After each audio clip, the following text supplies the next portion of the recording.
Well, I was walking down the street, feeling kind of neat, when the wind came out your butt and blew my wig off. Oh, it was a sight to see, my hair flying in the breeze, 'cause the wind came out your butt and blew my wig off. People started laughing, they couldn't believe their eyes as my wig flew through the sky. Oh, what a surprise. I tried to catch it, but it slipped right through my hands, 'cause the wind came out your butt and I was somewhere in the land. Oh, wind came out your butt and blew my wig off.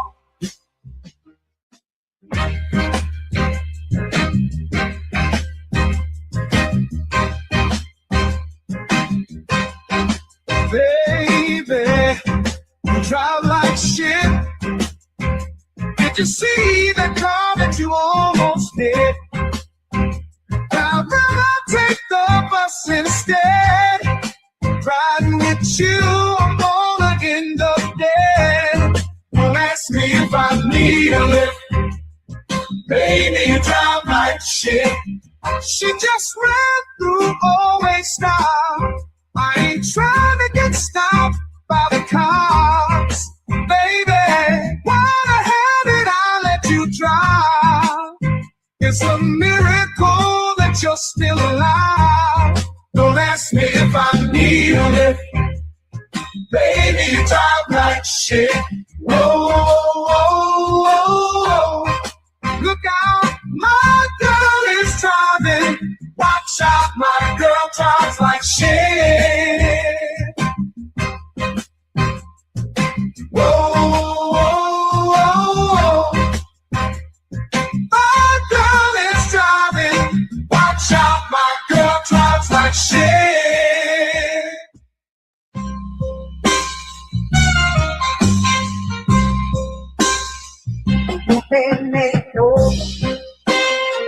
Heard you think your tongue. Gotta let you know I will fuck you up. I whoop that ass, talking all that shit, spank that ass till you tap like a bitch. No, I ain't playing. I'm here to kick ass. Whoop that ass, it's time to punch face. I'm the one who brings you pain in the ring. I whoop that ass until the bell rings. Already know that I do not play. Throw a punch like I'm cutting down hay. I whoop that ass every single night. Spank that ass till they stop the fight.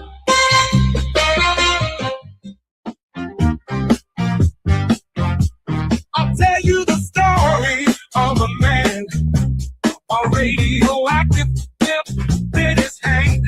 His hand grew 10 times its normal size to help him get his money on time. He knew if a bitch was telling a lie, which was 100% of the time. Superpowers to make a bitch listen, then get her naked with sex-ray vision. Meet a police station in a single bound, slapping bitches down to the fucking ground. His name was famous across the land.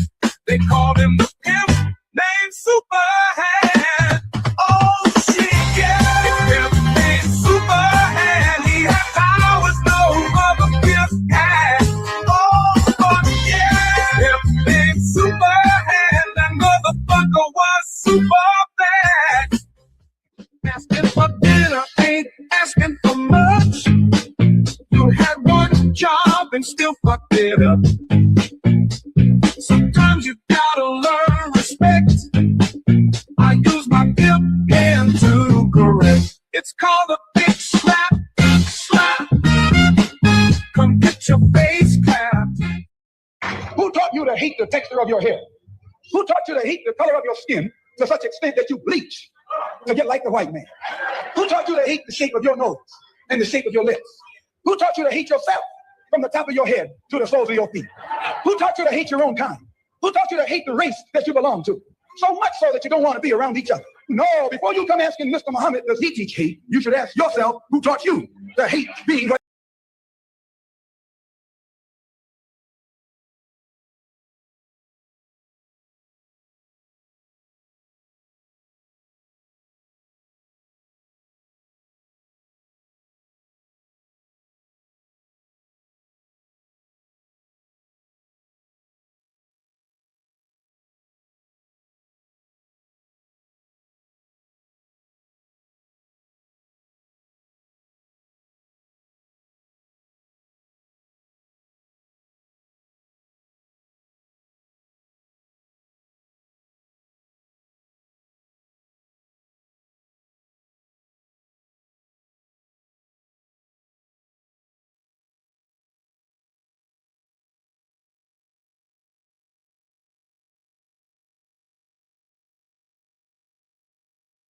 In front of this motherfucker, ain't no way he was going that fast.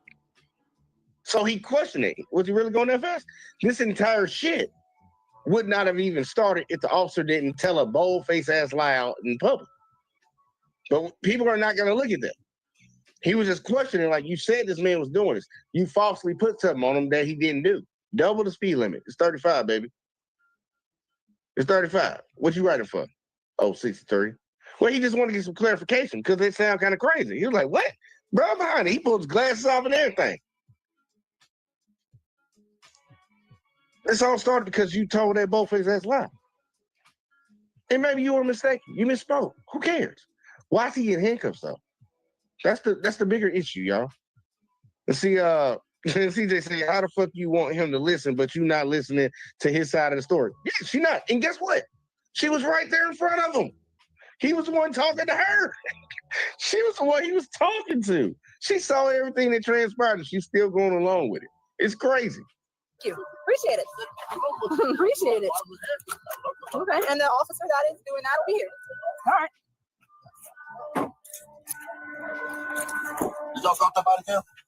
This is still rolling. No, man. Oh, I don't know. I don't know how to use that. I don't want to mess with it. Definitely stop. Well, Definitely stop. come on. Okay. Well, listen, if you want to request the footage, I can roll in the whole Oh, no. No, I understand. And you've been good to me. I understand that. But I'm not the one who arrested you. Come here, bud. Right. That's what law. I know. Right there. That's all that. What law? Okay. All right. Are you going to give me your name or no? Okay. He's not going to give a name, so put him in a cell until he wants to give you a name or fingerprint. Because they're not going to do this. Yeah, Warren Sapp or something like that? Yeah. But if you don't want to tell me, that's fine. How about it, y'all? You heard what she just said. Now, she tried to play like she was just cool with him when she came in, but then, once again, give me your name. Now, at this point, legally, he has to give his name because he is under arrest. Regardless of whether it's a false arrest, you still got to give your name. But you heard what she said. And this is why I say this is like some thug-type mentality. Oh, well, just put him in the cell until he gives you his name or fingerprints. What? So either you going to tell me what your name is so I can run you through my database, or I'm going to take something from you to identify you, and we going to keep this information to the end of time. Or you can just say, yeah, man, what? How? Like, I'm just tripping off that, y'all. I don't know how people cool with that. I don't. This is real thug type shit. This is shit they say about some people. You know, what they be doing in the ghetto, in the hood, in the projects and shit. Look what they doing in everywhere. In uniform, sanctioned by the government. That a lot of our Americans back the fuck up. And guess what? The jailers in here, they're government officials too. They work for the government too. Guess what? They with it. They with the bullshit. They with the bullshit too. They with the bullshit too. They the ones that couldn't become cops. See, CJ said, what's considered reckless driving in the state he in? Like how many miles per hour over is reckless? 65. Anything, I think it was anything over 65 is reckless driving. Warren Sapp wasn't driving. That's the funny thing. He wasn't driving. He was just part of an event. He was just a part of an event. But yeah, in Colorado it's 65.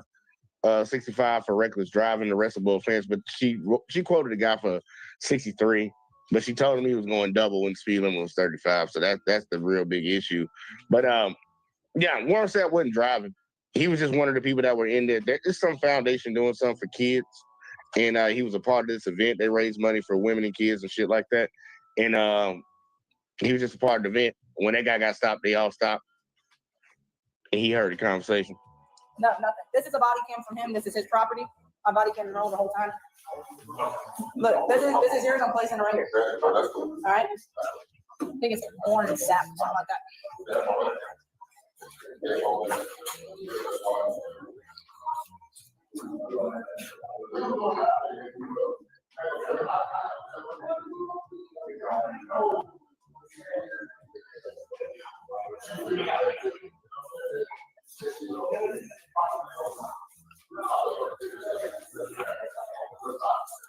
I know y'all got him. He's fine with me. He's good. It's gonna be 5 days. It's gonna be Satalante.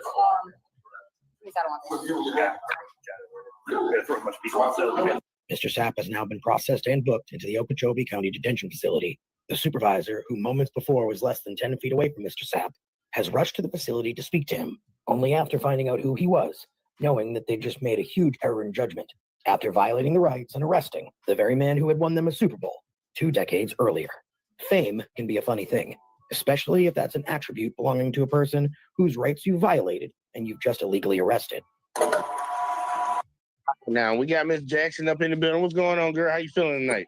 That was good with you tonight. I had to jump on my topic. You know what I'm saying? Cop night for me. So I'm seeing there's some ridiculous actions being taken here. And basically, they charged the guy with not obstruction of justice for not giving his name or giving info. But, you know, they can gather that information through your fingerprint. You know, there's different ways through the database that they can identify you. So it just sounds like, you know, a bunch of drama. And then now that I see they don't figure out who he is. So, you know what I'm saying? They're trying to jump on top of their game and cover their tracks. So just seeing, you know, where it's going to go at from here. Right. We'll take it, man. We're going to keep going. Now, remember, y'all, they just said the police chief he didn't want to talk to him when he was right there at the scene. But now that they relay word to him again, like, nah, he actually want to speak to you, and this is Warren Sapp. You gonna come talk to him? Yeah, let me go home and get on the way. He's on his way. Let's see how this conversation goes between him and I guess supervisor, chief of police, whatever the fuck he is.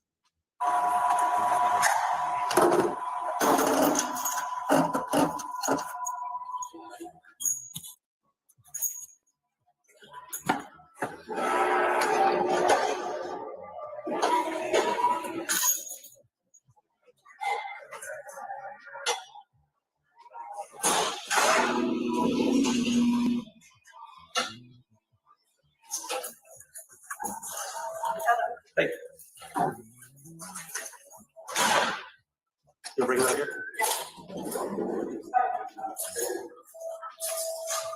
Sorry.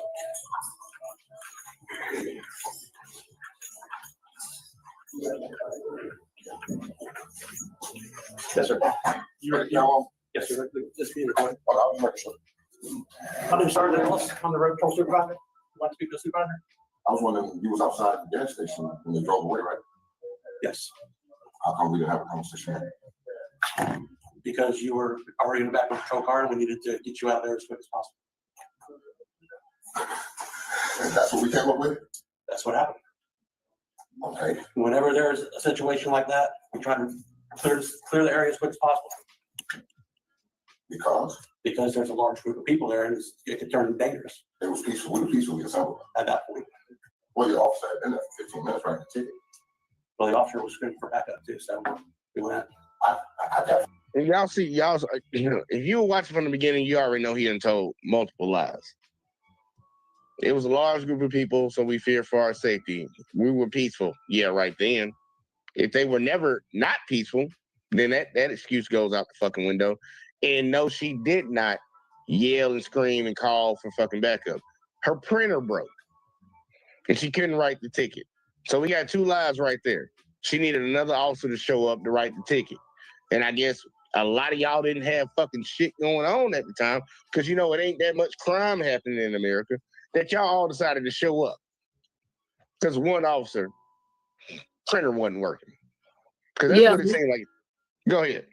Well, what I like about the gentleman is he went through the chain of command. You know, when he seen that it was leading up to an altercation, he asked for a superintendent or their supervisor, you know, right there on site. So he went through the chain of command, you know, to kind of get to the bottom of it to make sure that, you know, he wasn't committing a crime or anything of that nature, and to you know, verify he exercising his rights as a citizen. So, you know, at this point, he on top of his game. Well, look, and that's what I tell everybody. You need to know you're right. You have the legal right to request a supervisor if you're being arrested or anything like that. And they have to call that supervisor and get them to the scene. Now, if it's just some crazy situation, which shouldn't be popping up where they can't get there, they have to get in touch with you as soon as they get to the jail and all this woo-woo stuff. In this situation, there was nothing crazy to keep that supervisor from speaking to him on site because we all saw him at the gas station. He was right there. Nothing stopped him from talking to Warren Sapp then. But now he's at the jail. So that was another one. Look, it's another violation that he's going to be able to hit him with because that's against the law. This shit has been written into. Let's see, CJ said, screaming for backup, laughing my fucking ass off. Yeah, she wasn't, we all saw that. She wasn't screaming for no fucking backup, man. That's crazy. She was screaming, all your people around. It wasn't even that many people around when she initially stopped the dude. They slowly gathered. Right. Anyway, it didn't sound like, if I'm not mistaken, that once they got the guy down there to the, you know, to book him in, that when they ran, you know, who he was, sound like he's previously sued them before or filed some complaints against them before. Where you hear that at? What happened? When he first went down in the booking, and there was an officer in the background, you know, saying who he was and, like, you know, violated his rights. Well, she said his name, Warren Sapp, or something like that, because the other officer on scene realized who the hell they had arrested.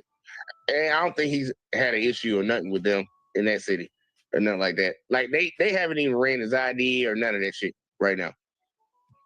That's why she was still trying to ask him for his name. And when he said, I ain't going to give it, he was like, okay, but he don't give his name, put him in the cell till he give his name and we can fingerprint him. That's why I was like, that's unconstitutional. You can't just put me in a cell and hold me there indefinitely because I won't give you my name. So she already know. The other officers know who the fuck this dude is now. Yeah, no, they got various ways that they can identify you. You ain't got to get your name. Yeah, they can get your fingerprints and all that stuff, but that's a violation too if it's an illegal arrest, and he can just add that on. But they haven't done any of that. They just know off his face. Right. And he was pulled over in a traffic stop. So, you know, giving over his identity. He wasn't pulled over in a traffic stop. Okay. So I missed the very beginning. You know, I kind of jumped in on the in the very beginning, y'all. Just speed everybody up real quick. Like, this is a charity event. Warren Sapp was a part of the charity event, and somebody in the charity event got pulled over. So everybody in the charity event pulled into the gas station where that got pulled into. So after the cop got done writing this man his ticket and everything, handed it over to him, Warren Sapp was still there because all the rest of them were still there, and he was asking questions. He was not the one pulled over. He wasn't driving. He's not involved in the traffic stop at all. But yeah, if you're driving, you automatically got to give your ID up. You sacrifice that right every time you get behind the wheel of a vehicle. But he was not in that situation. He was just a bystander asking questions. That's pretty much his situation right now. Oh, okay. And then they just took it out on him. Yeah. He's like, who this? I'm saying in layman's terms because this is America, right? Who this nigga asking us questions? Who this nigga questioning us? And the male cop felt some type of way. But let's keep going. Because this conversation with the police chief or the supervisor, he already came in lying twice. But check his position, how he's going to conduct this situation. Because he's already lying. So you already think he's on the side of the cops. Watch him double and triple down. Like, when you get done with this conversation, you will know he with the bullshit too. And that's probably where they learned it from. So now, with my situation, You have to speak to the supervisor. So what would you like from that? what was I? What am I here for? You're being arrested for obstruction. That's a physical act, right? It's impeding the investigation. It could be physical, it could be refusing to leave, it could be continue to interject yourself into an investigation that's being done on a separate situation. Wasn't an investigation, it was a ticket being written, right?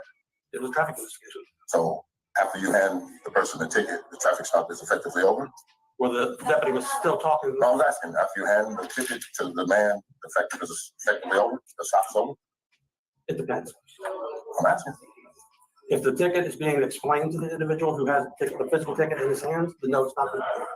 So the explaining would be coming over the top of the hill at 45 and across 35, whatever else. Ticket's in his hand, he's folding it up, stop it over? Whatever the explanation is. No, I'm just asking, why you folding it up? I'm not gonna argue with you. Oh, no, definitely not gonna argue with you. You I'm have just asking. your day in court, I understand that. So, Hold on, but I just had my rights violated.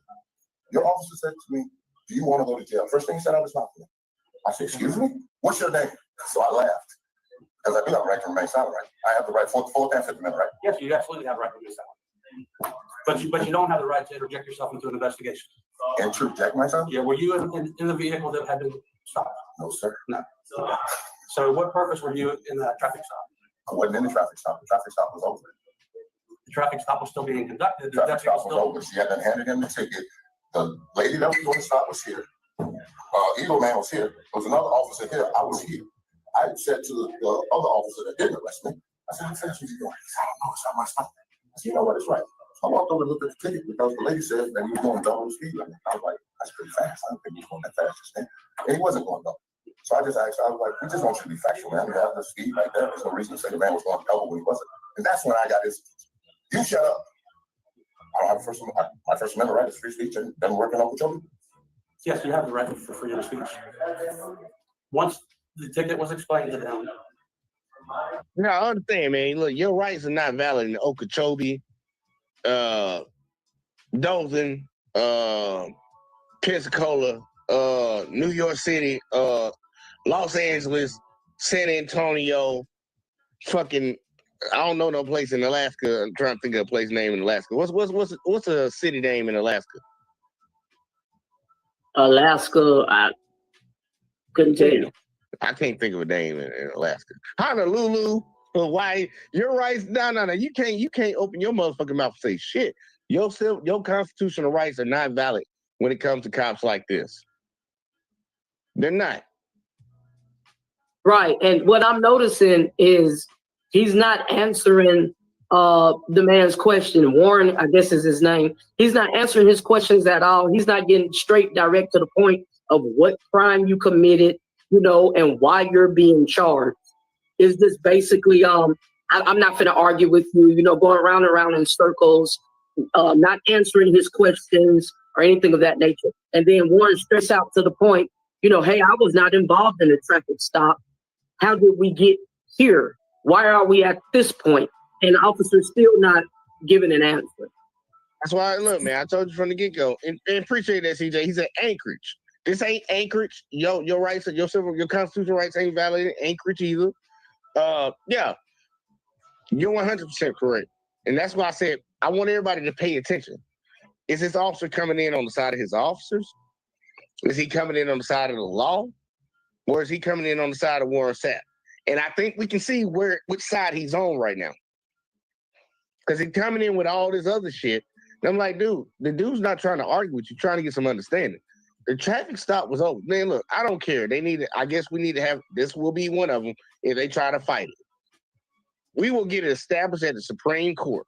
A traffic stop is over once the person receiving the ticket signs it and the officer hands it over. It's over with. And I think they actually already have some Supreme Court doctrine on this already. But that traffic stop was fucking over.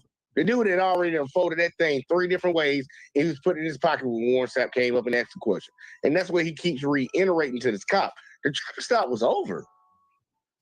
So how did I interfere with something that was already over? And guess what? They're going to argue in court. But either way, though, let's keep going.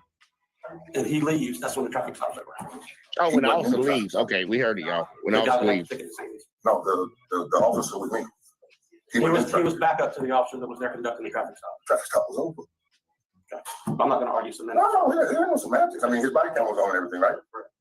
That's all I need. All the officers that was there, body cam and all that good stuff. And Yeah, it'll all be in there. Yeah, And, 1983 deprivation of rights, my first, my fourth, and my fifth. yes, sir. And you're more than willing. And I really don't know how, man, you couldn't have this conversation with all those officers that SWAT, Sergeant Ductor.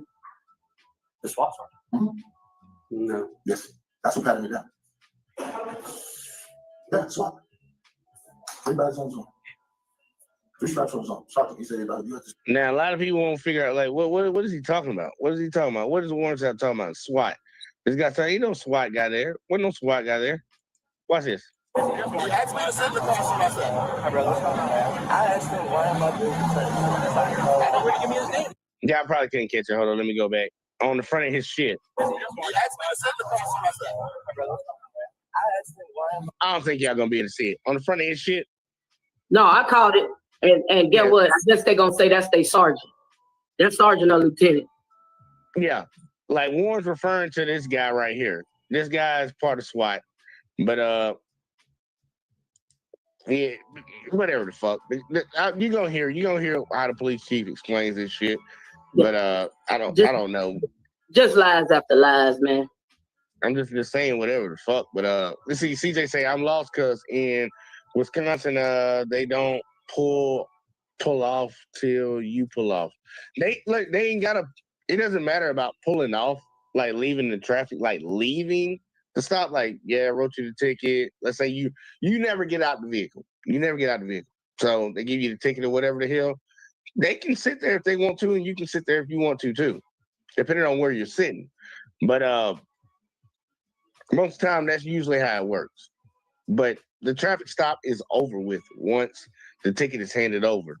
Once you sign it and they hand it over, because most of the time, and it's the funny thing, because I don't know if anybody, like for all the people that have gotten tickets, I know it varies from time to time, but I know every time I've gotten one, before they even hand this bitch to me to sign it, they tell me what they wrote me a ticket for, and you have this ways to pay your fine.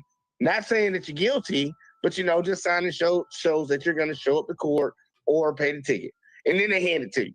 Then you sign it. After I sign it, this bitch is over with.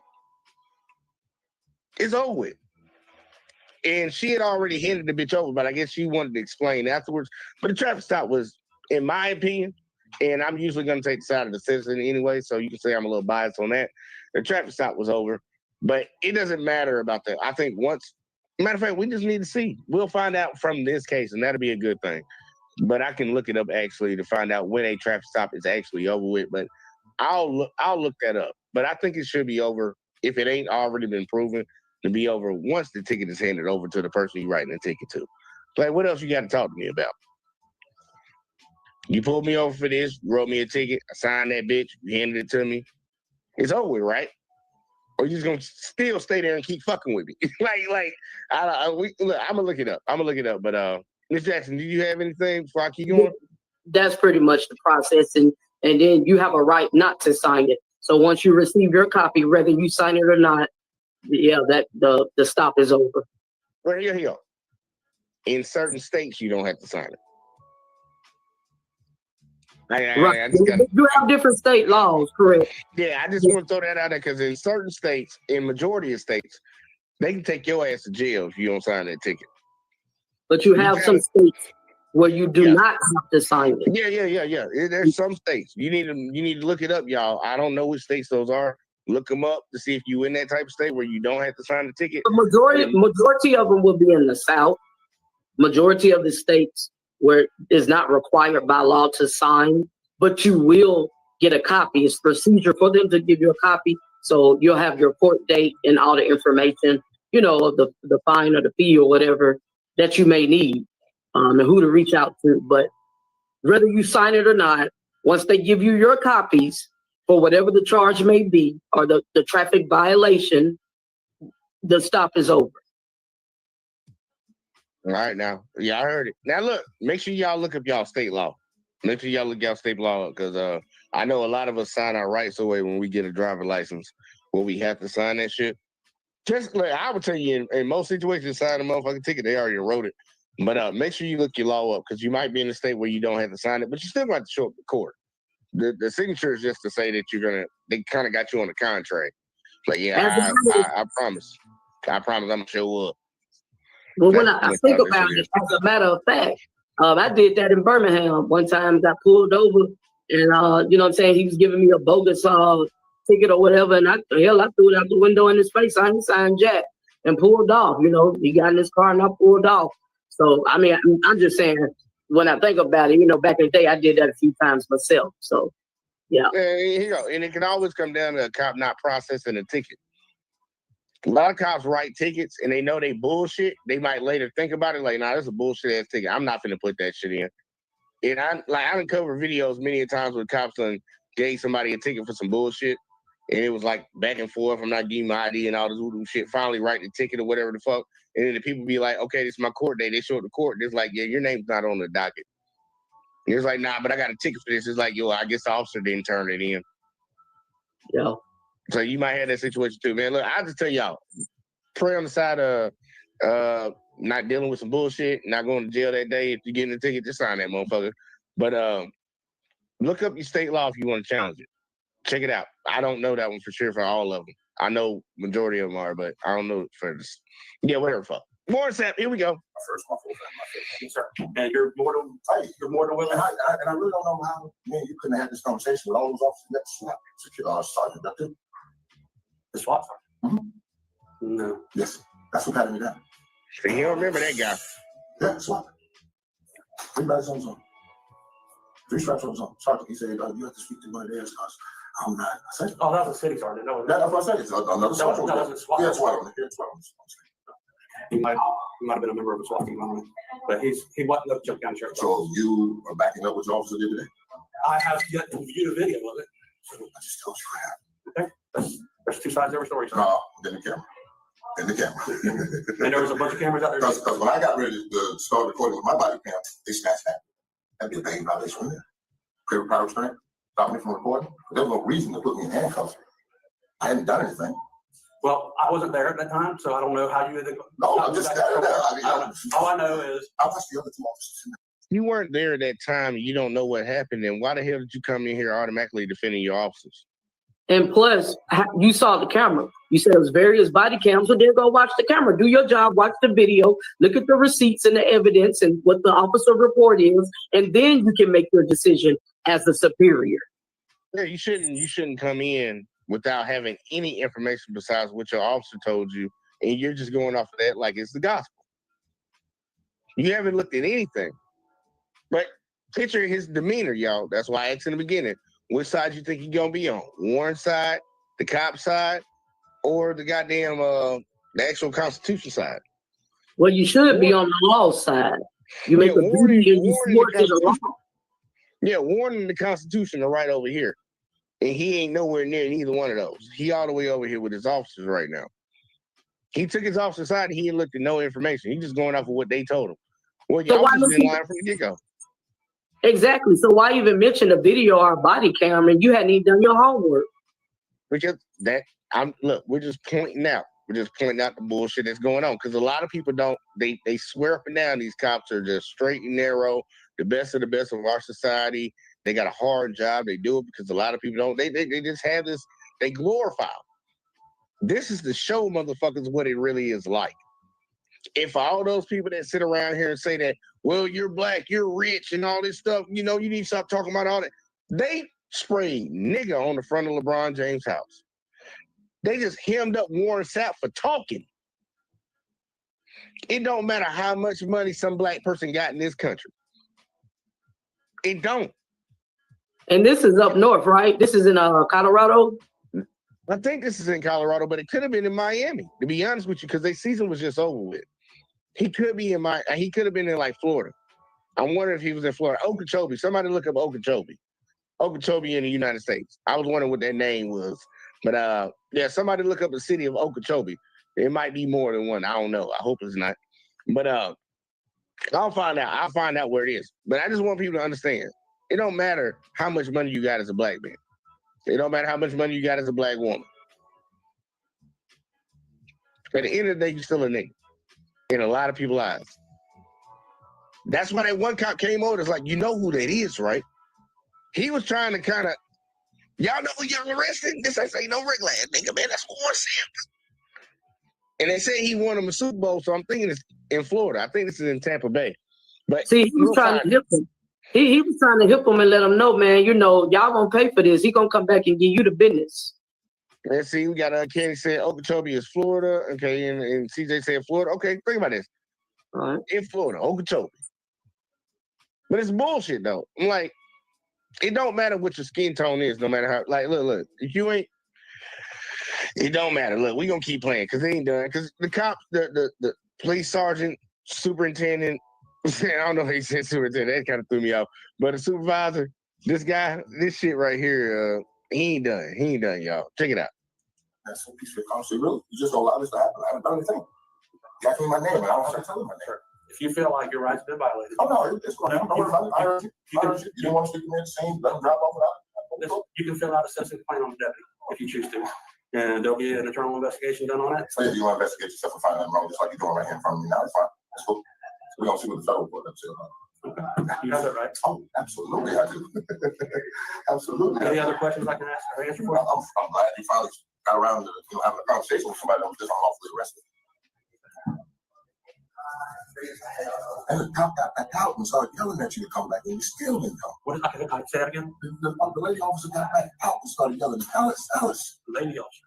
Yeah, the one that drove me here. That's who wrote the ticket. It's the lady officer. You don't even know that? Yeah, I know who wrote you the ticket, but I didn't hear Right, anything. get the ticket? I didn't get I'm the sorry, ticket. I know the I wasn't person. riding in the car. I know They the- identified I know the person who wrote the ticket, but I don't know who was hollering for me to come and talk to them. the person that drove me here. Yeah, He didn't even look at it. I didn't hear it. He didn't even look at it. There were so many people out He there didn't going even on. look at it. There were so many people going on. He didn't even look at it.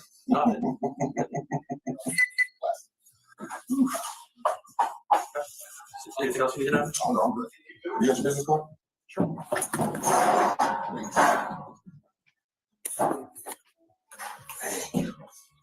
Okay.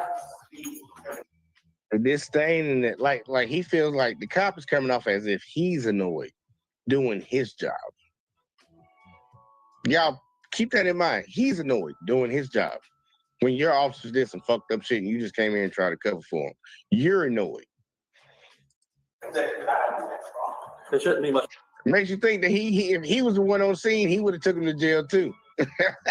He would have taken him to jail too. Question me. By the way.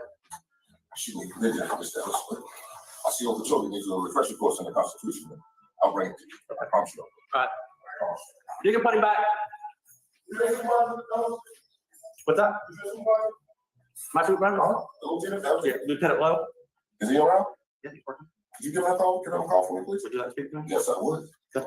I'll let him know.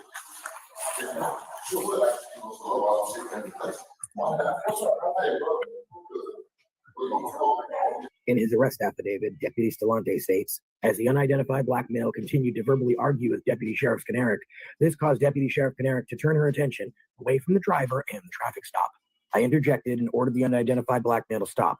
I informed him how what he was doing was obstructing Skinerick's traffic stop, to which he stated obstruction is a physical thing, and he believed he was not obstructing anything. I asked the unidentified black male if he would like to go to jail for obstruction, to which he continued to try and explain to me how obstruction is a physical thing and a physical action. The unidentified black male stated he did not need to stop and that it was freedom of speech. I then turned my attention fully towards the unidentified black male, who at this time was becoming verbally aggressive, asking me for my name and badge number, to which I provided him with that information. I explained to him several times how his actions were an act of obstruction. I asked the unidentified black male for his name, and he turned to me and responded with, "He does not answer questions," and he refused to tell me who he was. At this time, I informed the unidentified black male to place his hands behind his back, and as I placed wrist restraints on him, I explained to him several times how he was being detained and the reason for the detainment. It should be noted, as this incident was taking place, we were surrounded by approximately 50 to 100 people, with some holding up cameras and cell phones, recording the events that took place. A decision was made to put the unidentified black male in the back of a patrol vehicle due to the large crowd getting agitated at the site of the arrest. Warren Carlos Sapp was placed under arrest for the following criminal charge: obstruction without violence. Bond is set at $750. There is no further information at this time. End of report. I first covered this story almost 6 months ago, posting Warren Sapp's personal cell phone footage after he reached out to me. I spent hours talking to Mr. Sapp, learning the ins and outs of his life and this story in particular. And once I released it, it went viral, and everyone started to take notice. From small YouTube channels to major news outlets. Everyone started taking notice, and people had more and more questions. like radio, podcast host, and TV personality Andy Slater. He writes, "Good afternoon, Mr. Nash. I reviewed a video of your deputies arresting Warren Sapp on Saturday afternoon. From my viewing of the video, it appears that one of the deputies had already handed the person in the traffic stop the citation. And then moments after that, Sapp is being told he's obstructing an investigation and is then arrested. Does the department have any comment on this arrest and how it may have happened after the traffic stop/investigation was already concluded? Any comments would help to include in my reporting. Thank you, Andy Slater." And the Okeechobee County Sheriff's Department being viral for the violation of Mr. Sapp's rights wasn't the end of this issue. In fact, it was only the beginning, as Mr. Sapp has sued the Okeechobee County Sheriff's Department for a whopping $20 million, $5.75 million for estimated future medical expenses, $5 million for loss of wages, and $9 million for aggregate damages. From playing at the highest level of collegiate football to breaking records and reframing history in the National Football League, Warren Sapp has lived a life dedicated to the service of his friends, his family, his community, and in this video's instance, charitable organizations. He's dedicated his life to the enrichment of others. In fact, right now, he's a coach for Colorado's University Boulder, where he coaches alongside Deion Sanders, and he continues to impart his wisdom of football, racial equity, and the inalienable rights of Americans to the youth that he both coaches and mentors. For all intents and purposes, he has been a pillar of our community. And at a charity rally, raising money for people that need it most, he was profiled for the color of his skin. His First, Fourth, Fifth, and 14th Amendment rights were violated as police officers, deputies, and supervisors colluded to cover up their crimes. It should be noted that after Mr. Sapp left the Okeechobee County Detention Facility, all charges were dropped. More on this story to come. And we thank Mr. Sapp and folks like him that are willing to use their resources and their social standing and position to fight injustice wherever they may see it. But that begs the question, if this could happen to a first-round draft pick, Lombardi winner, All-Pro, and Super Bowl champion with the financial resources to fight it, imagine what could happen to a Joe Schmo like me or like you, or for someone whose skin color might be different than mine. Those people's story we might not be watching because we may not have even known it had ever happened. And for those of you out there that I'm talking about right now, Mr. Sapp has dedicated his time and his resources, as have I, to finding every victim and to exposing the Okeechobee County Sheriff's Department in Florida for the crimes they've committed against the community they've swore to protect. And in the Now I'm gonna stop right there. I'm gonna stop right there because I know that might piss some folks off right now because you know it's Trump's America now, boy. All that woo stuff. They don't want to hear that somebody that look like them might have did some fucked up shit. It just burns their soul. But we'll sit on TV all goddamn day and talk about black on black crime. What was done to that man was wrong down there. And the biggest teller is that you dropped all charges. Think about that. You went through this whole process, arrested this man for opening his mouth, doubled down on it, had the police chief or whoever the hell come in there and double down on it. And then after you let him out, after he bonded out, you dropped all charges. Why even waste our taxpayer resources that way? Somebody hit me with it. Ms. Jackson, look, give me your thoughts on it. Give me your thoughts on it. I said he was gonna get him the business, and man, he definitely not just talk the talk, but walk the walk. $20 million lawsuit that's gonna cost that city and the department over a total nonsense.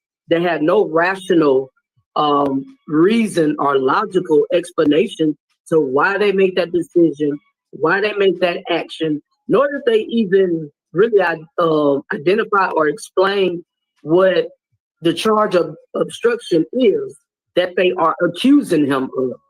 They're in their state, Florida. So I just say, man, it's a high price they had to pay.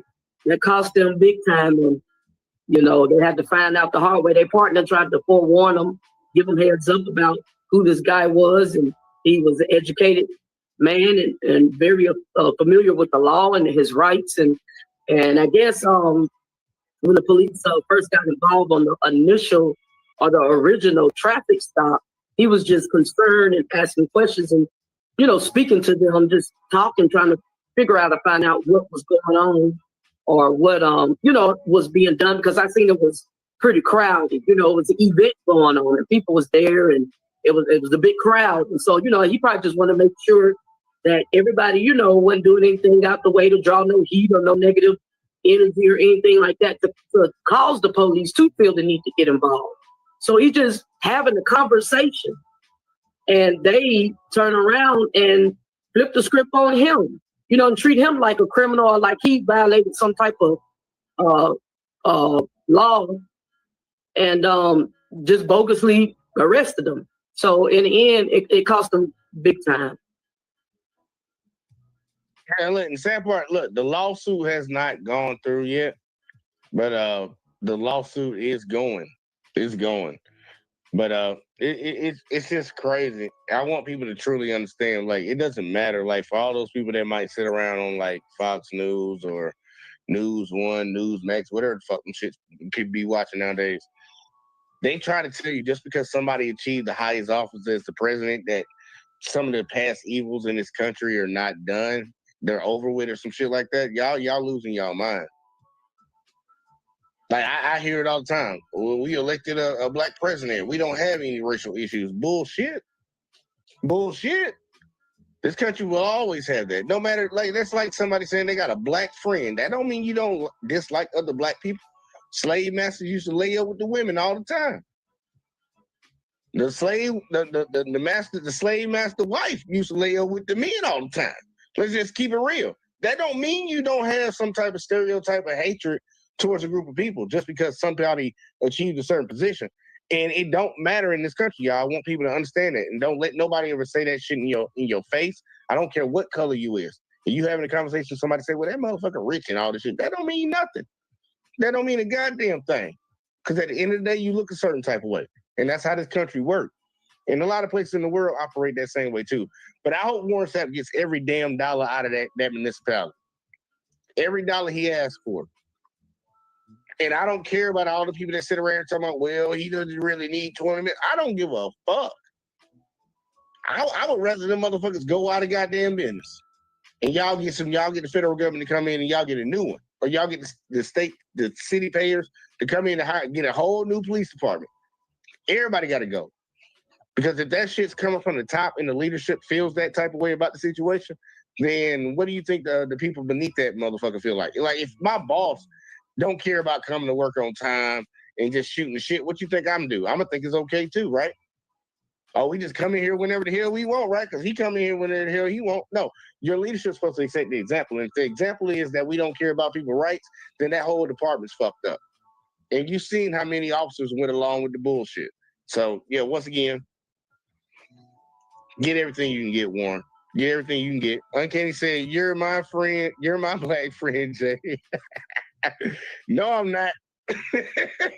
That's terrible. But look, y'all, we went from somebody that's a millionaire, a college legend, an NFL legend, Super Bowl winning legend.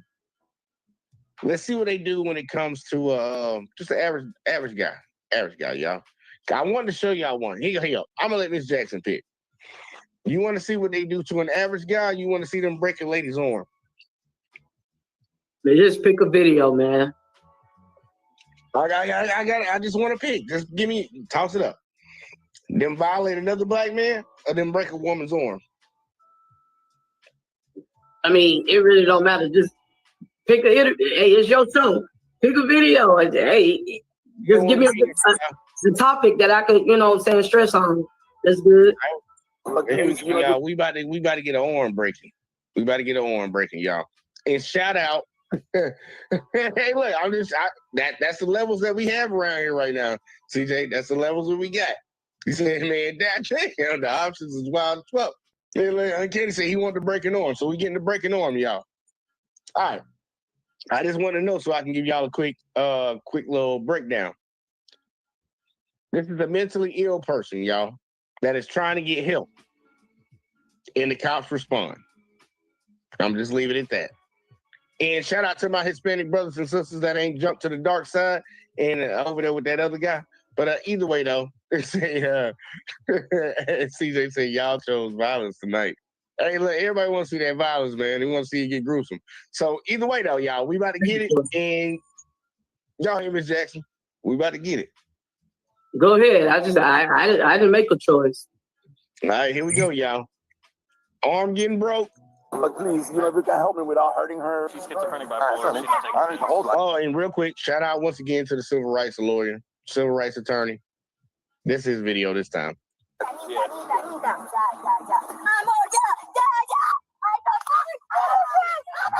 This woman's family brought her to the hospital because she was schizophrenic and bipolar and was having complete psychotic breakdown. These police officers offered to help. This is Deputy Murillo with the Broward County Sheriff's Office.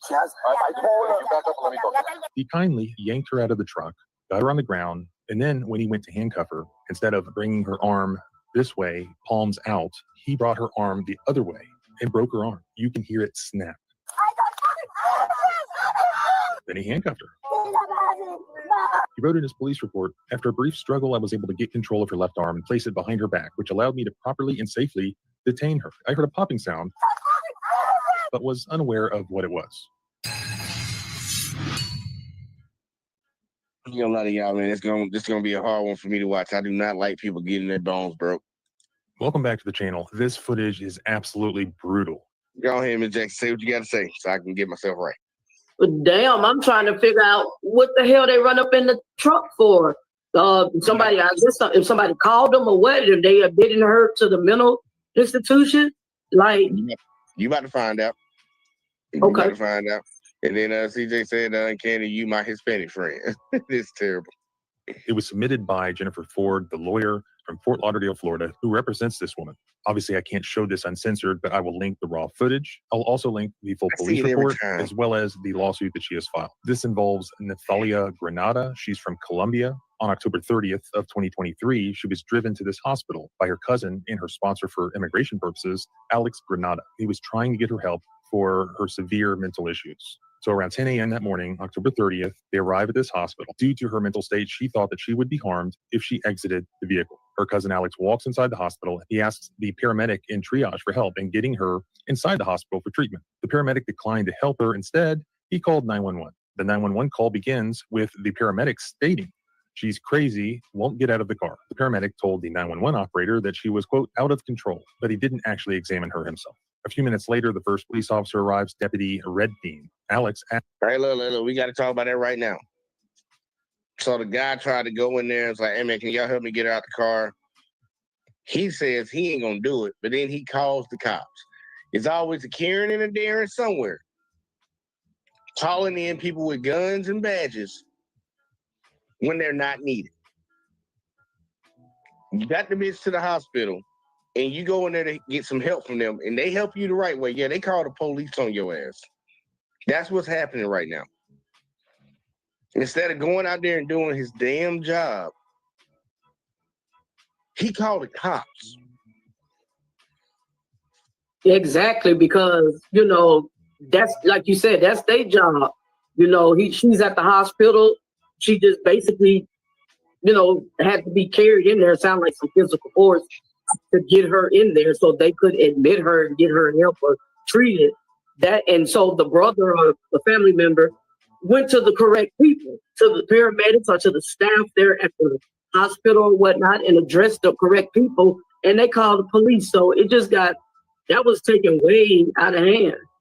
Tell people, do not pick up the phone and call 911 unless it's something serious that you need to call for. But we got the C Money CJ up in the building. What it do, sir? Yeah, what's happening with it, dog? How you doing, Miss Jackson? Hey, what's good? I'm gonna have to get that. I'm sorry, Miss Jackson. Woo! I'm gonna have to get that real quick, like from Outkast. But here you go, man. Give me your thoughts so far. If you want to give me your thoughts on the last one, that'd be great. Give me your thoughts on this so far right now. My thoughts on the last one is pretty much in the comment section, but I pretty much agree with everything y'all said. That was some bullshit with Warren Sapp, and I hope he get his fucking money out of that shit.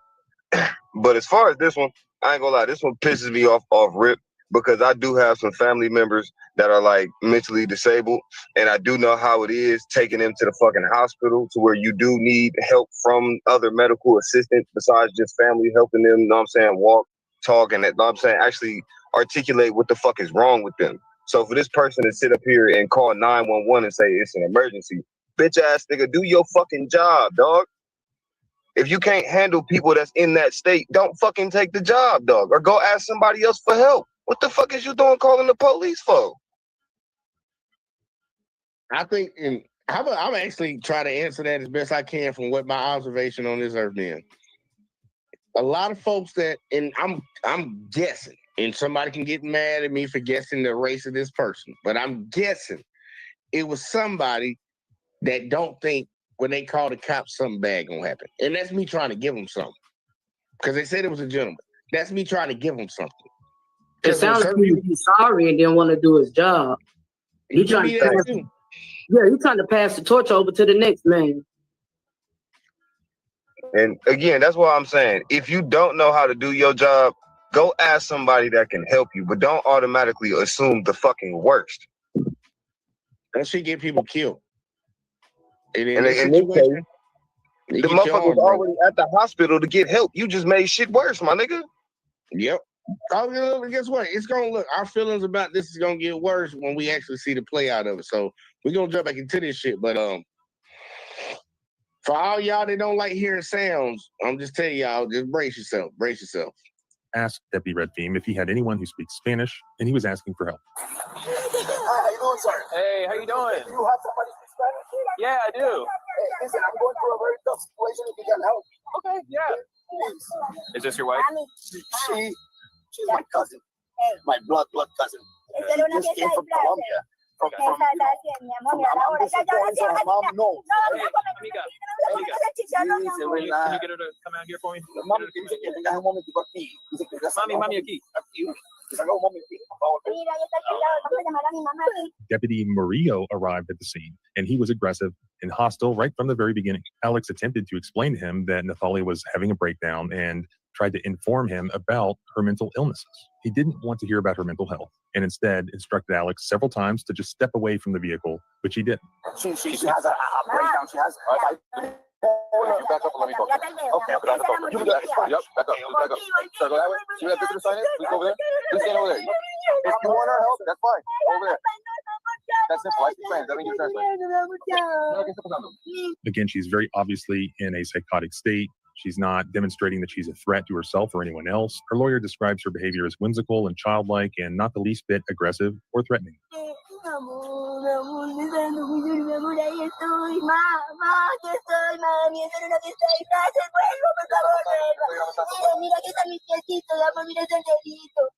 ¿Cuál es su nombre, señora? ¿Cuál es su nombre? ¿Cuál es su nombre? La hora son las 10 de la mañana. ¿Cuál es su nombre? ¿Pero qué le está pasando hoy? Mira, yo tenía que haber hecho las uñas. Y no me las hice. Y miren a la hora que es. Y ustedes ya están aquí. Vaya, no se hace. The other deputy then went and got more information from her cousin Alex. So, quick question: does this lady seem like a threat, or does she just seem like she crazy in the head? Right, having a mental breakdown. I ain't even gonna lie. I'm with the mental breakdown part, and because I can't speak Spanish, all I can say is Shorty sounds scared more than anything. You weren't reading the subtitles? I mean, I was, but them bitches were going by kind of fast on my side. My internet kind of, you know what I'm saying, bullshit.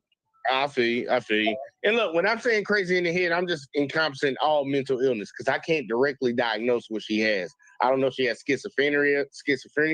Is she bipolar? Does she have any? I can't diagnose it, so I'm just calling crazy in the head. It's called crazy in the head. That's a nigga term for you. Nigga term. Crazy in the head. But we all can see that she has some mental issue going on right now. We all can see that. And she does not seem like a threat. So she definitely isn't committing no crime. She's definitely committing no crime. That's pretty clear. So with that being said, let's see how this plays out, man. Told her that she was diagnosed bipolar and schizophrenia and stated that he had all of her paperwork. Alex pleaded with Deputy Red Theme to help Nathalia without hurting her. I'm her sponsor. So what? Okay, fuck me real quick. Okay, so what's your name? Who are you? My name is Alexander Granada. Okay. I'm her sponsor and my mother. My mother is her godmother. And hang on, let me get your phone. She, please, if you can help me. Hey, we're gonna help you, but she has. I have all her paperwork. Okay. She has bipolar syndrome with she's schizophrenia. Yes, she's diagnosed. So she just self-diagnosed. No. She's been diagnosed for years. You know, she doesn't have. Damn, I'm cold, man. I got both of them. Her medication for already a few months. She came into the country. Miss Jackson, I got some practice at this. So I know you know very well. You know very well. Yeah. on March, but she was held in ICE for almost 3 months. So this affected a lot her condition. And then she, came out and she's been good all these 6 months. She's been all right. This is the first time I see her like What's this. your date of birth? But please, I know she's like a little bit, distressed, but please, if you can help me without hurting her or anything like that. What we're doing is just trying to get information. I've been trying to bring her to the hospital since last night. I came over here because my mom. Did you drive or did she drive? No. I brought her here. Yeah. All I know, she needs the medication, but I have all her paperwork. She has, bipolar syndrome with the schizophrenia, this and that, whatever. And she's just take medication. Deputy Murillo then asked Redfeam if this was going to be a Baker Act, which means an involuntary commitment under Florida law, to which Redfeam responded, yeah, she's schizophrenic bipolar. Murillo then instructed Deputy Redfeam to stay on the driver's side of the vehicle, and he was going to the passenger side of the vehicle. And Deputy Redfeam attempted to inform Murillo that he had learned about Nathalia's mental health from Alex, stating she's schizophrenic and bipolar and not taking her medications. She take medication in Colombia regularly. Yeah, she's schizophrenic bipolar. Yeah. But Deputy... Now, I want y'all to understand something. Matter of fact, not even understand. I want to ask both of y'all a question. What's the point of writing her name down and writing his name down when no crime has been committed? Well, it's supposed to, the information that he can place on file to give over to the hospital. That's the correct or the proper procedure. They already, remember, you heard that the brother, cousin, or whatever, blood cousin, already has all their paperwork. Right. So just showing his interaction of why he was called and what his actions is, or, taking precautions of, what he does in the situation as law enforcement, it should be documented, so just this paperwork as well to verify or back up to give on file. All right. Well, CJ, what you think? I mean, I feel like Ms. Jackson, right? Because, the police, they there. So, while they there, they still do got to do their job in some way. So, you definitely still do got to take the people who you talking to name and information down. But, like you said, too, if they would have let bro go give the paperwork to the police could have got it off the paperwork and then communicated that with the hospital while still trying to keep Letty calm. But it's only so much you can do as a human at one time. I definitely say that. But again, you heard the part about the police saying, well, dude saying that she was in ICE for like 3 months, right? Huh? Okay, so that further proves the point of what I said earlier. She probably was fucking scared of the police. Oh, yeah.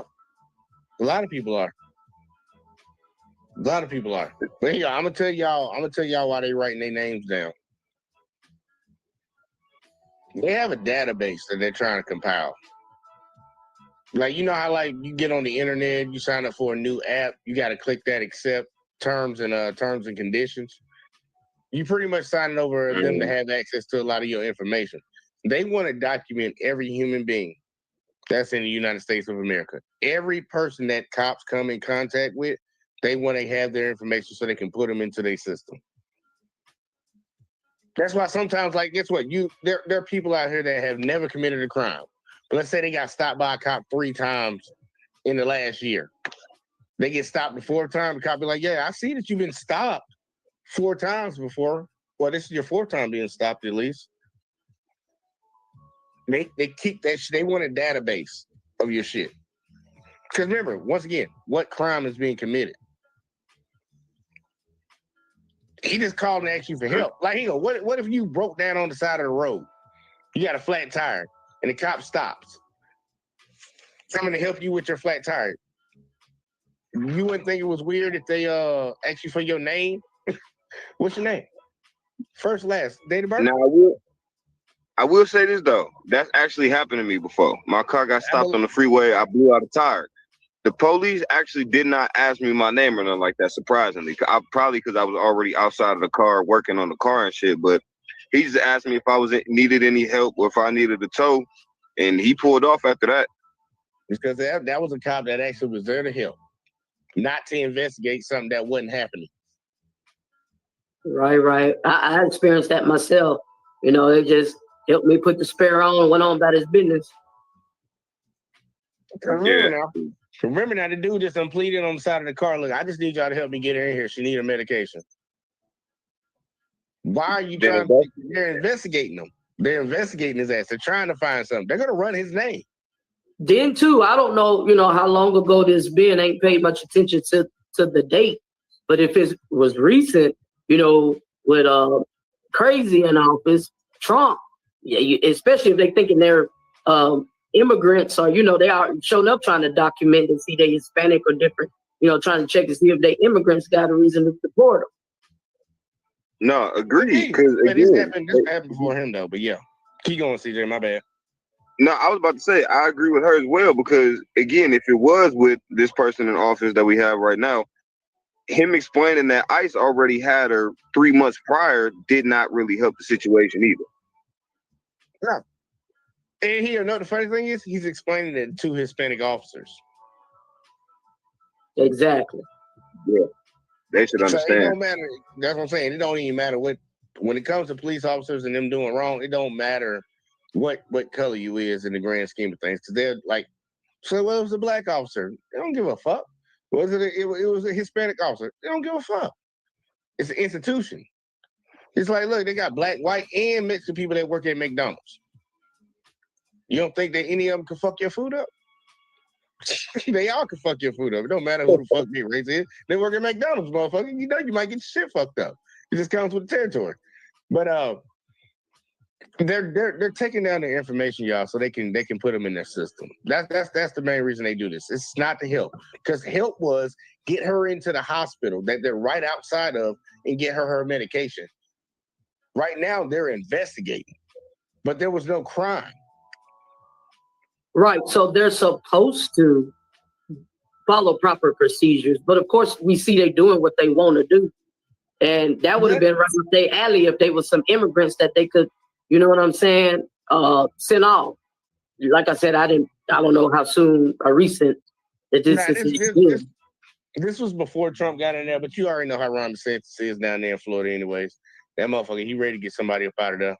But either way, let's keep going. Deputy Murillo, again, did not want to hear it and instead cut him off, saying, I don't need her whole life.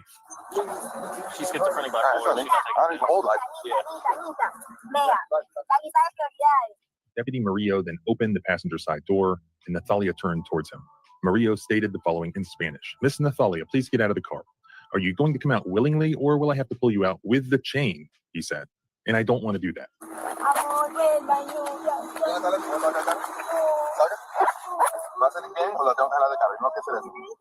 Nathalia pleaded with him no, and she refused to exit the truck. According to her lawyer, she didn't do or say anything in Spanish that could be interpreted as a threat to herself or a threat to anyone else. Nevertheless, Deputy Murillo then took hold of Nathalia's right arm, and he placed a handcuff on her right wrist, stating in Spanish, I'm not going to hurt you. Are you going to refuse to leave? Nathalia did not pull her right arm away, allowed Deputy Murillo to handcuff her.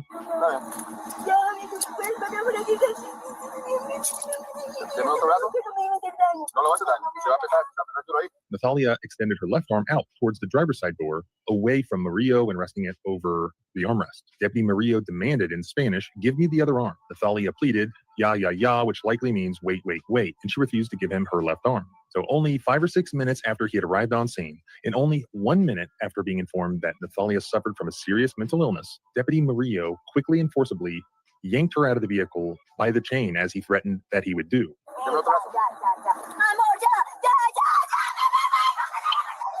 Nathalia, who did not understand that he had planned to do this, pleaded with him. Amor, ya, ya, still using terms of endearment when addressing Murillo. She's attempting to de-escalate the situation while Murillo is acting in a hostile and aggressive manner. The other deputy then runs around to the passenger side of the truck where Nathalia was already lying on her back on the concrete, with Deputy Murillo standing over her, demanding in Spanish, give me your other arm, give me your other arm. Nathalia was scared. She didn't understand what was happening to her. Deputy Murillo managed to turn her over onto her stomach, keeping one knee on her buttocks and lower back. The two deputies then restrained her face down, and a third officer, Deputy Canino, appeared at Nathalia's head. He maneuvered her right handcuffed hand behind her back, with her palm turned out and the back of her hand resting against her lower back. Then brutally, Deputy Murillo then forced Nathalia's left arm down backwards, snapping her left humerus bone. You can actually hear the bone breaking. It's quite loud, and it's acknowledged by the deputies on the body cam.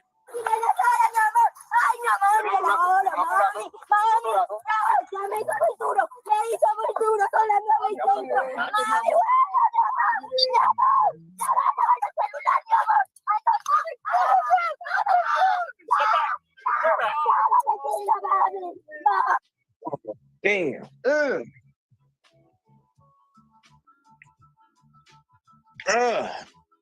Yeah. Jesus Christ. I don't like bones breaking. That's who to call on.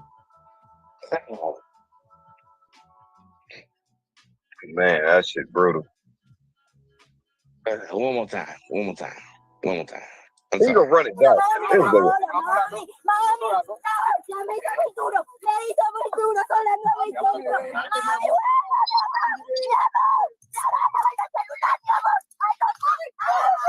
Ay,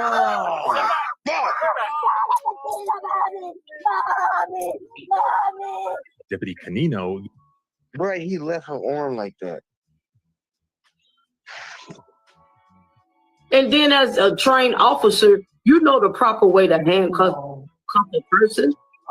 You know the proper way to physically grab their arm or a body part or body member, especially when they're laying face down forward. And it's a proper way that you handcuff them, even if you have to do so forward. Then too, I don't understand why it took two officers to physically restrain her. I understand backup as a procedure, but why do we have two officers physically putting force on her and physically touching her and restraining her? That was way out of context and out of order. Sometimes it takes two people to handle a woman. Y'all crazy strong sometimes. But who was y'all? I would say this, the part women, that I women, don't you're a woman. Women are not as weak as some people try to make it seem to be. Hey, look, boy, don't start that shit, Jordan. That ain't got shit to do with me. I'm talking about the show and what's going on. I know who I am. I'm 42 years old and I'm grown. No, Jackson, no, that's not where I'm going. Please stop.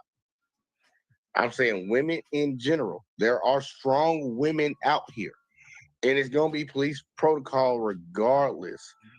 If you got multiple officers on scene, no matter if it's a man or a woman or a child, multiple ones are gonna get in on it.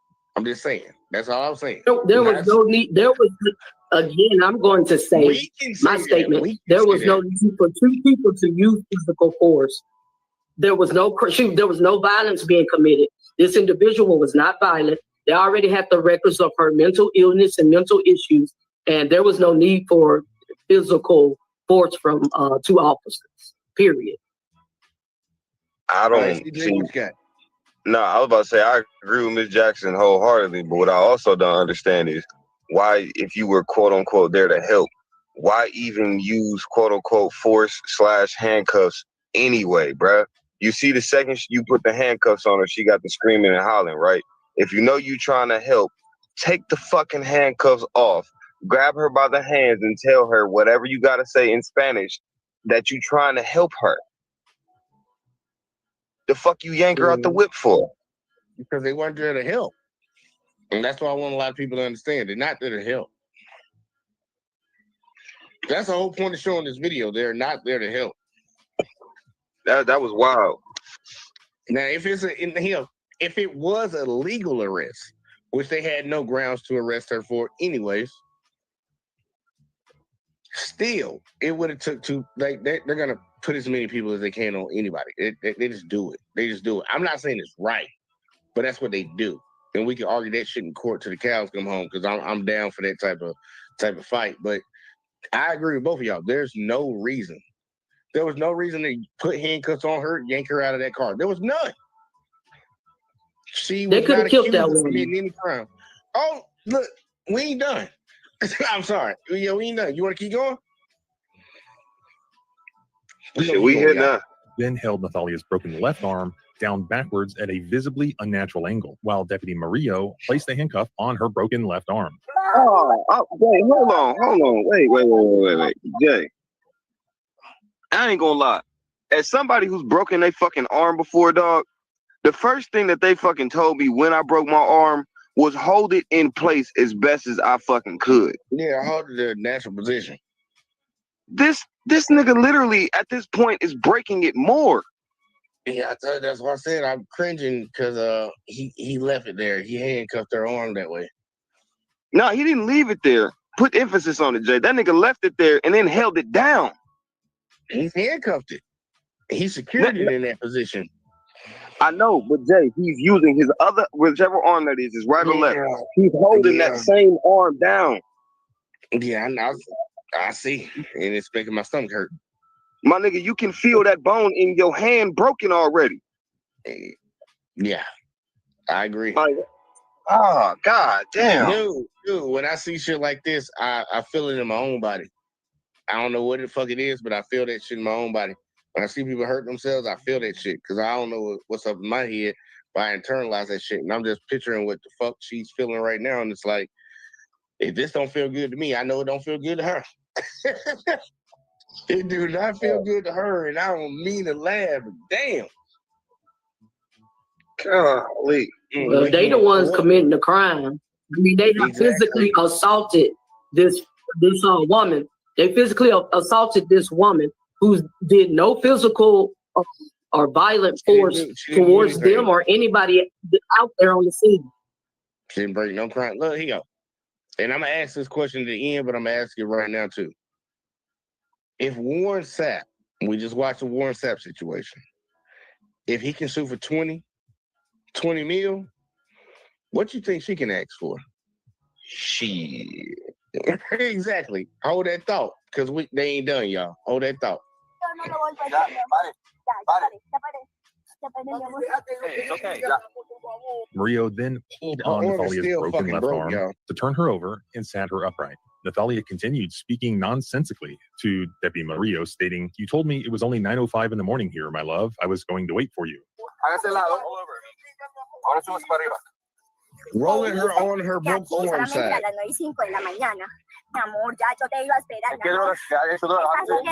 Despite being confused, in a psychotic state, and in excruciating physical pain, Nathalia still spoke with kindness towards Deputy Murillo, this man who had just yanked her out by the chain of her own vehicle and broke her arm by forcing it down backwards behind her back. Yeah,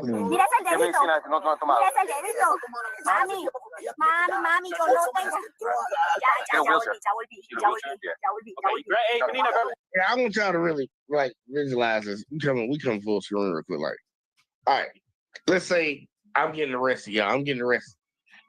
They got my arm. Place my arm straight, y'all, behind my back. They took her fucking arm and bent this bitch this way, y'all. They bent it this way, not this way. They bent it this way. We seen it and heard it 5 times. The whole 5 times you played it. Man, they bent that bitch this way, y'all. I'm like, Jesus Christ, bro. Like, is she that calm? Well, I guess it's already done happened now, but you know. Wheelchair. I'm telling you. Yeah, I have all the paperwork.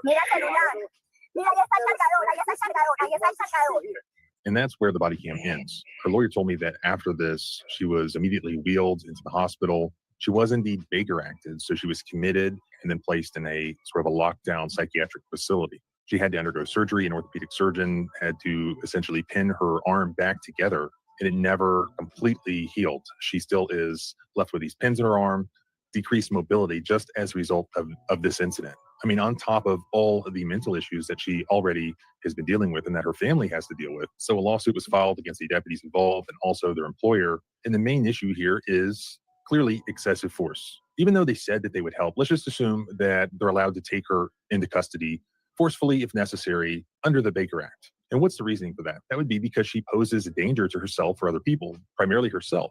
She needs to get inside the hospital. She needs to be given her medications forcefully if necessary. Here, there are 2 main problems. One, Deputy Murillo rushed into this thing without getting the necessary information. He just kind of shoved everybody aside, and he's going to take care of everything himself because he speaks Spanish. She has a breakdown. She has bipolar. Back up, let me go. Okay, back up. You can do that. It's fine. Yep, back up. Back up.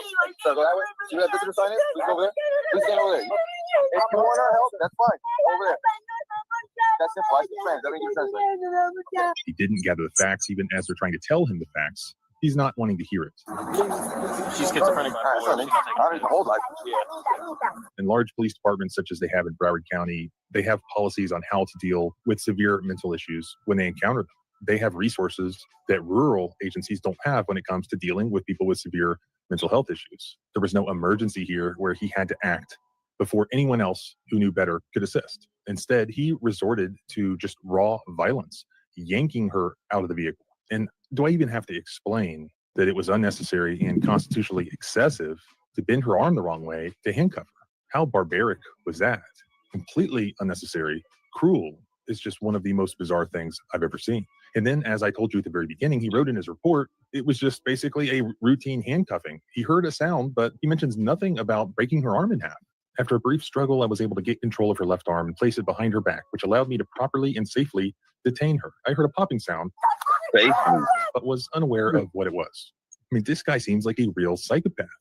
But you say, I don't really care. Y'all give me a thoughts real quick, like for they finish. God damn. Properly and safely detain her. Wow. And the question I would always ask, if I'm on any jury, if I ever became a judge, you had to properly detain her and secure for what? Answer that first. Right, number one. And this whole case will be solved right then and there. For what? Oh, well, I felt like I don't give a fuck what you felt, nigga. She one of your own people. That and G, what the fuck is your definition of safe, bro? He calls it more harm.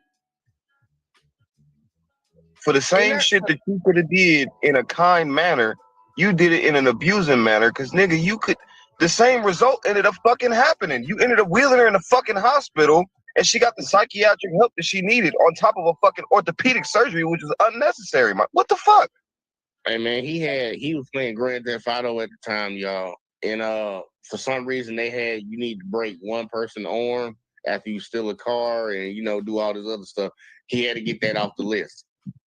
The proper procedure was once they got there, they're supposed to call the paramedics to physically restrain her if they have to put her in a straight jacket or strap her to the bed or whatever to get her on in the hospital. They supposed to went back to who originally reached out to them, which was the paramedics, and called the ambulance to detain her. It wasn't a criminal act to begin with for them to even get involved in. They know that. Okay, I got a question then. So when you call 911, is the first people that respond the police, or it just depends on case by case? It's supposed to be the police 95% of the time. Yeah, the police. Okay, then I'm 100% agreeing with you, Miss Jackson. Once the police got that call, why didn't the police just say, fuck it, I'm sending an ambulance and I'll come after the ambulance show up, or I'll come same time? Right. That ain't how it works. Well, no, right. When you call them, when you contact them, you let them know what's going on and who do you need. Dispatcher will ask, do you need an ambulance, a fire department, or the police officers? And you let them know who you need and what the situation is. They'll send out, they always send out maybe a backup officer. They always gonna send an officer. And they'll send out fire, fire department maybe sometimes. But overall, they'll send you who you need. Remember that's my question then. So why the fuck didn't the dispatcher obviously contact the police, which they had to, but I'm not gonna put that on the dispatcher. But why didn't the police just turn around and just call? What the fuck? Make the extra call. Remember what they said about the caller that called the guy inside of the hospital. He said this lady was out here acting crazy. Yeah, he told that's why they sent the cops. Right. He had them thinking that telling lies. He was saying she was being violent and irate and all that. So that's why they felt the need to send the police. But yeah, they depending on what you call for, depending on what situation you in, they will. The cops are coming regardless. You call 911, they send the cops. I don't care if they tell you your house is on fire. They're gonna send the cops. They sending the cops. The cops are gonna come, but it's really more about having like fire and rescue or paramedics and shit. Because if the paramedics come, the cops are definitely coming. And if it's a fire, the cops got to come in section after section. They all gonna come at one. But it really depends on the situation. Because if it's just a situation for cops, they're not gonna call the fire department. Okay, so then my next question would be, then since we got to take the onus off the police and off the dispatcher and everything like that, then why didn't the hospital, if that person didn't speak Spanish, call somebody that spoke Spanish? Oh, look, the onus we're not taking the onus off of none of them. No, I'm not taking the onus off of another. Like, I'm just talking about in terms of just like how the police even got there type shit. Oh yeah, look, whoever that employee is, I would hope in this lawsuit they sue that motherfucker too for filing a false police report, whatever that illegal use of 911 services and shit, and then sue that motherfucker personally in the hospital. Look, in this lawsuit, that lady's $100 million, in my opinion. Because I'm gonna get something off the hospital. I'm gonna try to get something off of whoever that dude is personally. They called on me. I'm gonna get something off the police department, the officer who broke my arm personally, and the whole fucking city. I'm gonna try to hit everybody up. Oh, they gonna you bent my arm backwards like a paper clip because of what? Oh, I'm coming for everybody, bro. I'll be on demon time if it wasn't no demon time. And they said that the dude that the hospital tried to pin her arm back together, and they couldn't really get it all the way back, so she still got pins in her arm. That means she got metal running through her arm.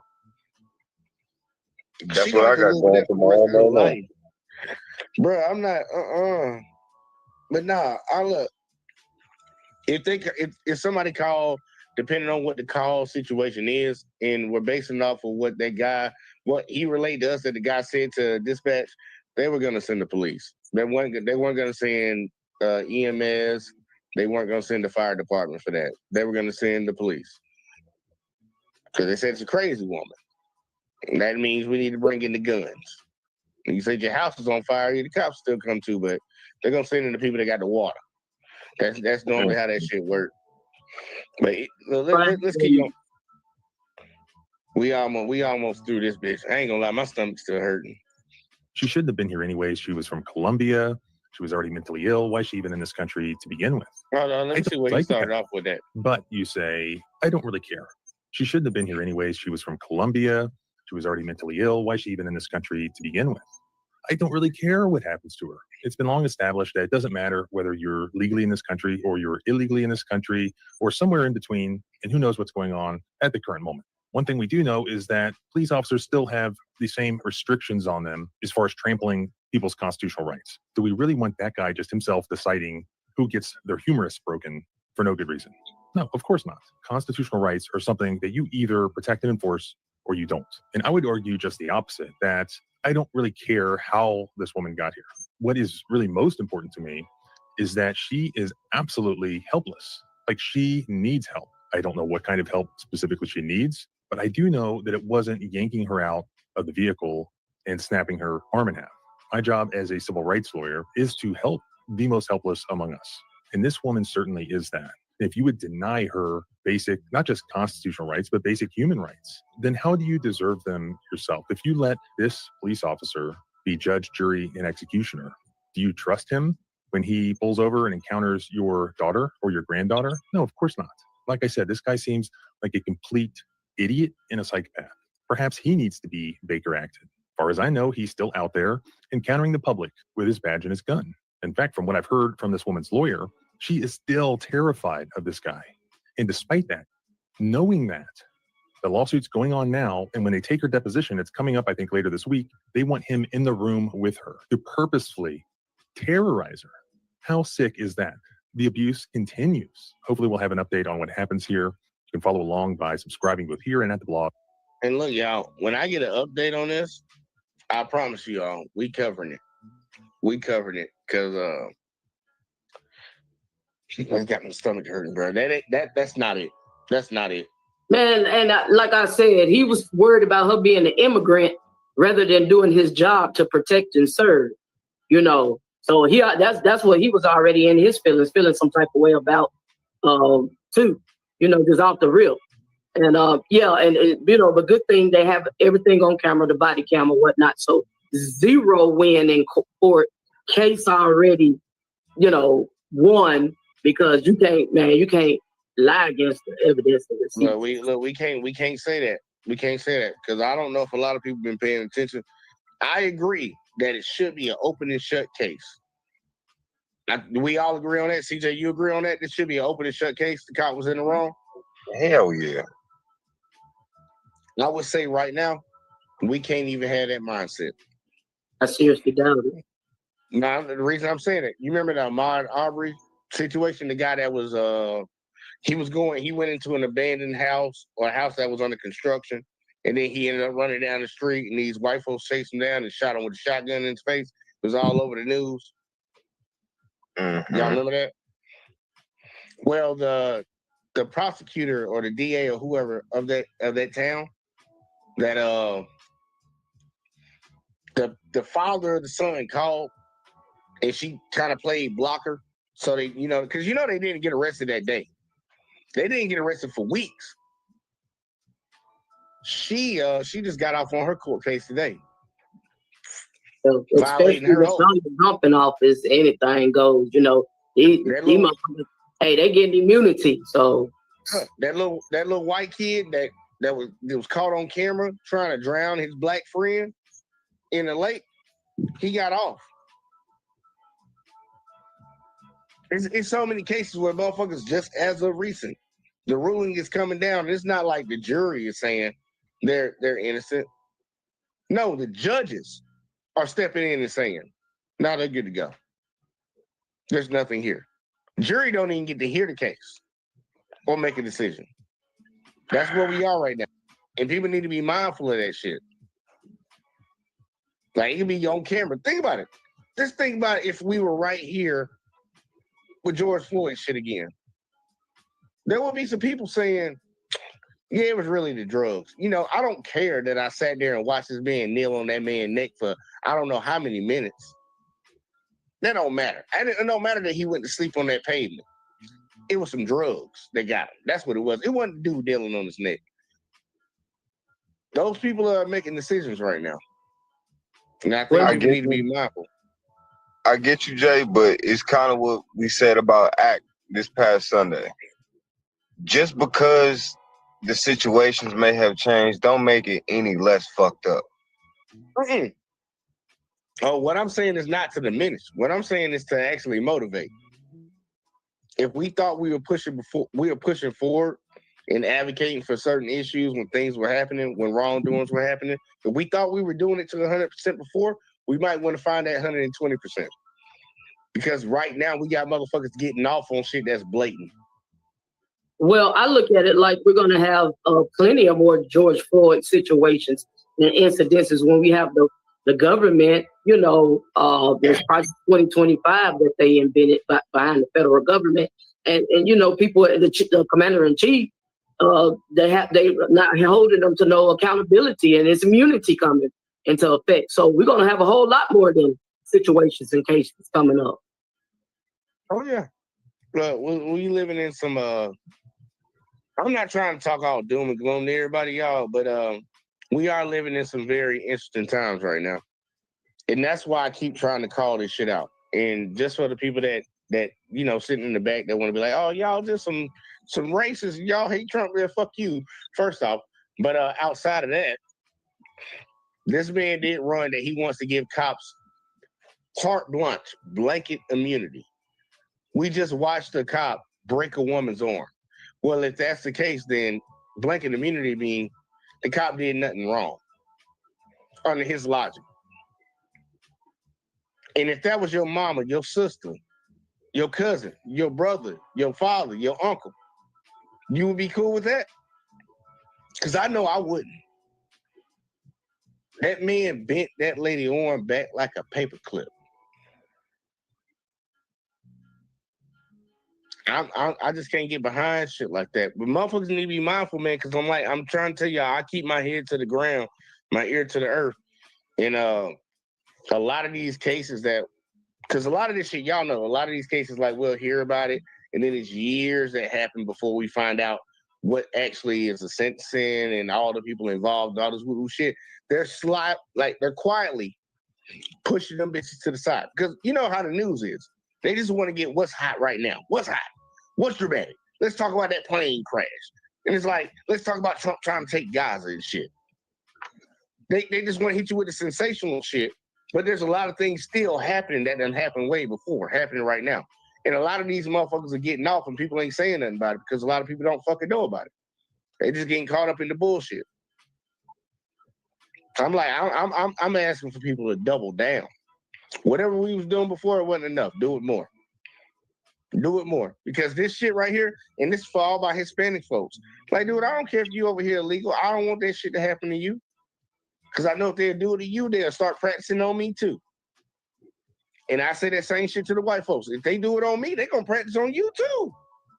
And that's why I like to show a lot of videos where they fucking on white folks. Because they do it to y'all a lot. And a lot of folks sit around here and act like it don't happen.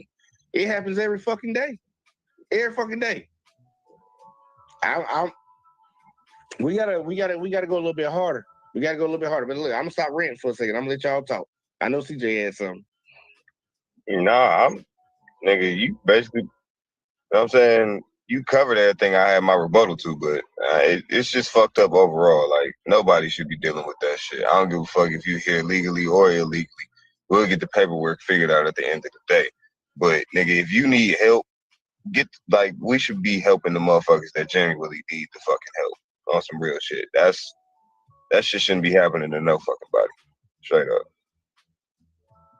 I agree, man. Look, we claim we a country that wants to go around the world and solve problems and help the downtrodden because we're such a great society.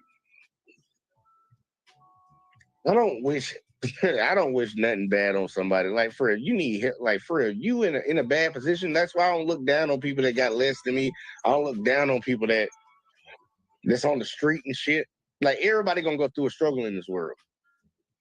You living on this earth, you're gonna go through a struggle one way or another, some less than others. But everybody's gonna go through a struggle. I don't beat down. And we got too many people in this country right now that I think beat down. They got their own fucked up life. But instead of punching at the top where the problems come from, they'll punch down. I ain't with that shit. Miss Jackson, I'm throwing to you, my bad. All right, I'm drawing in final thoughts for the night. Right. Yep. So it's just, hey, the more we watch, the more we see, the more we learn, the more we acknowledge work has to be done, education has to be brought forth, information definitely needs to be given out to our young people, to our generation. We live in perilous times right now. We have an idiot in office. Project 2025 is serious, it's real. People took it as a joke. We was being taught, we're not going back, and people didn't understand and get that phrase. But, going back to the 1900s and 1800s and 1950s and shit, like, we're really in a position of being suppressed and oppressed all over again. So, it really is perilous times, and we have to continue to stick together. Knowledge is power. Spread education, spread information. Social media is a powerful blessing in disguise and access and tool for us to get knowledge and reach people all over the world globally.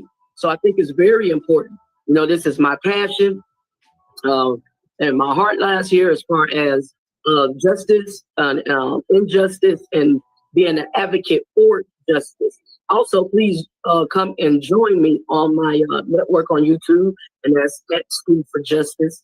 I am Kenique Jackson. Glad to be here with you all. Glad to connect with you. That's Money. See, Money. Yeah, glad to meet up with you, my man. And until next time, peace. All right, now. All right, CJ, throwing it to you. Final thoughts, and you already know we gotta let them know about the Sunday shit. Oh yeah, you already know what it is. But hey, police, y'all gotta stop that hoe ass shit. I ain't gonna lie. And everybody else, if you see somebody that genuinely need help the motherfucker. Like, for real. It might just be me that has a big ass heart, but I'm a kind, giving person, and I feel like everybody should also be the same, especially if you understand the person's situation. And a lot of people that hold positions of power don't really understand what people are really going through no more because they hold that type of position. But hey, that's still some fucked up ass shit. Remember where the fuck you came from and remember who the fuck came up around you, damn it. Because them same type of people might be suffering and the same motherfuckers you shitting on and not realizing. But otherwise, that's my final thoughts on that bullshit. But you can catch me Sundays, 8 o'clock, 414 CJ. That's my music page. But catch me over here at 8 o'clock on the JVJ Network. This Sunday, though, ain't no show. We doing the, what you doing that? The watch party for the Super Bowl, 5:30. That's time the game start, right? 5:30? Yeah, 5:30. Yeah, so online to say 5:30, but we'll probably be on there about 5 o'clock, 5:15, just to get everything prepped, talking our little shit pre-game. But you already know what it is. Appreciate you for hopping on. And hey, Miss Jackson, appreciate you for, you know what I'm saying, the shout out always. Hey, and I like y'all takes. I do be watching every Friday. And every time you be hopping on, I do 100% agree with what you be saying. So definitely fuck with you. JVJ, appreciate you. That's You what's up. already know it. Man, look, y'all. This situation right here, man, look, the Warren Sapp situation, look, not answering questions and asking questions. Look, I'm just gonna tell y'all off that, man. Learn, like read the Constitution, man. Learn your rights. Start doing some research into this shit because right now it's gonna be more pertinent than ever to learn your shit, and everybody should know it. Teach your fucking kids, man. If you got some kids, train them in situations so they don't go into this shit blind because there are a lot of people out here who will try to take advantage because we give certain groups of people, we give certain people power to take advantage of other people. And when you don't know what your rights are, I say it all the time. Miss Jackson, she know I say it. Your rights are like muscles. If you don't use them, you're going to lose them. They're really like muscles. If you don't work the fuck out, but motherfucker, you're going to be weak. Use your goddamn rights because they will constantly keep taking advantage of them if you don't stand on it. So from Warren Sapp situation to this poor lady right here, it's all wrong. And there's so many different levels to this shit, y'all. It don't matter. It doesn't always have to be extreme, but it can get extreme. We could have got to a point that somebody lost their life tonight. We don't need to stand for that. I don't want that for any other fellow American. I don't want that for anybody, period.